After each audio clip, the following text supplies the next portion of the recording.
The morning sun beats down mercilessly on the charred asphalt outside the ruins of the community library, casting long, stark shadows across the destruction.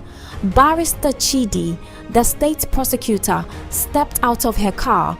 The sharp, rhythmic clicking of her heels broke the heavy silence of the neighborhood. She walked directly up to GWAPS Adrien, carrying the weight of a 3-year investigation. GWAPS Adrien, Chidi began, her voice steady and resolute. I've been tracking your uncle's illegal acquisitions for 3 long years. Your viral video just gave me the warrant I needed, but the law isn't enough on its own. I need a witness from inside the family to truly tear his empire down. GWAPS froze as a cold dread washed over her. In the silence between them, Uncle Joe's brutal threat echoed vividly in her mind. Terrifyingly real. Don't make me collect his debt from your skin. She looked at the prosecutor, her voice trembling but defensive.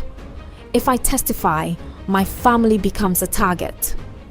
Barrister Chidi didn't blink. She looked GWAPS dead in the eyes and replied, You're already targets, Gwen. The only difference is now you can finally shoot back with the law. Meanwhile, at the Adrien house, the afternoon lights brought no warmth, only chaotic panic. The living room was turned upside down. Terrified and desperate, Rebecca was aggressively packing food items and clothes into cardboard boxes, her hands shaking. Matt stood by, arguing fiercely with her, trying to anchor her down. We go leave Coral City right now. Rebecca screamed, slamming a box shut and taping it loudly. Joe had no correct. Him go kill us.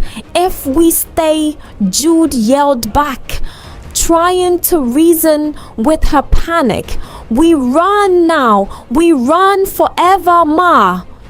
Just then, GWAPS stepped across the threshold into the house. A sudden, heavy silence fell over the room. Rebecca stopped packing, turning her tear-stained face towards her daughter. Her expression was a mix of raw anguish and betrayal. You wanted to change the world, GWAPS? Rebecca whispered, her voice cracking before rising into a painful sob. Look at us. Look at what your justice has done. We are buried alive in your trouble. Outside, the world kept moving. A somber montage of the community played out as neighbors worked together to clean up the ash, building makeshift tents out of tarps just to protect the remaining books. But while the neighborhood built, Uncle Joe destroyed. In the privacy of his corporate office, he systematically shredded and burned every piece of incriminating evidence he could find. Later that afternoon, the scene shifted to the dim, dusty depths of Uncle Joe's secret warehouse. Sharp shafts of sunlight cut through the gaps in the corrugated metal sheets, illuminating swirling dust motes. Uncle Joe's heavily armed thugs were frantically loading crates of illegal contraband and cloned property titles into the back of a large truck. The thudding of the boxes echoed off the metal walls. Uncle Joe stood in the center of the chaos, his face twisted in malice. Move everything out of the city immediately, he ordered sharply. The state is snooping around, and find that girl. Make sure she doesn't see tomorrow. Unaware of the hit placed on her, GWAPS stood alongside Tunde in the vibrant, bustling heat of the market square. The sun was hot and the colors of the market were loud as they passionately gathered signatures for a formal petition against Uncle Joe's corruption. But the hopeful atmosphere shattered in an instant. A group of men in plain civilian clothes suddenly swarmed them, blocking their exits and drawing concealed weapons from their jackets. the terrifying sharp metallic slide of a pistol chambering a round cut through the market noise. "Walk quietly," a thug hissed into GWAPS's ear, "or this market gets very bloody, very fast." Before anyone could react, GWAPS was roughly shoved into the dark, cavernous back of an unmarked van. Tunde bravely tried to fight back, swinging at the men, but a vicious pistol whip to the temple knocked him instantly to the ground. He groaned in pain as the heavy van doors slammed shut, the tires screeching loudly as the vehicle sped away into the afternoon heat. Night fell, swallowing Koro City. Inside the secret warehouse, the space was pitch black, saved only by a single, bare light bulb swinging gently from the ceiling, casting long, monstrous shadows across the floor. GWAPS was tightly bound to a heavy wooden chair, the ropes cutting into her wrists.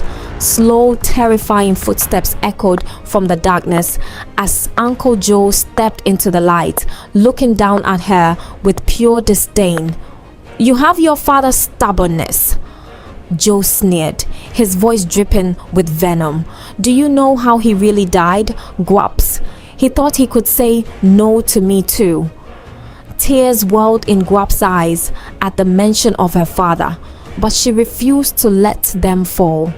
She stared back with absolute, unbreakable defiance. "They didn't bury my father," she thought to herself.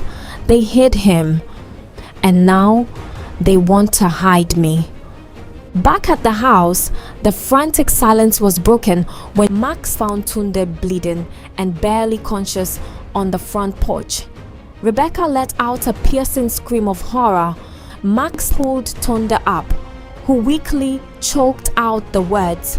They took Gwen, the warehouse near the old rail line.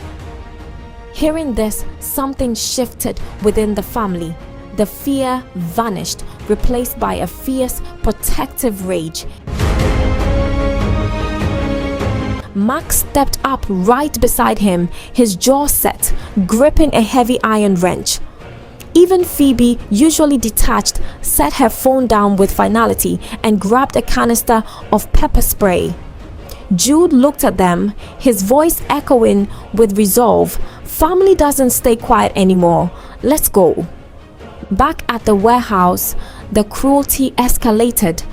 Uncle Joe signaled to one of his thugs, who tipped a large can, pouring raw gasoline around the base of GWAPS's chair. The glug-glug sound of the liquid felt like a death knell, and the heavy fumes began to distort the dim light. "A tragic accident," Uncle Joe mocked, adjusting his suit. The brilliant scholarship girl tragically died in an old warehouse fire. Such a pity.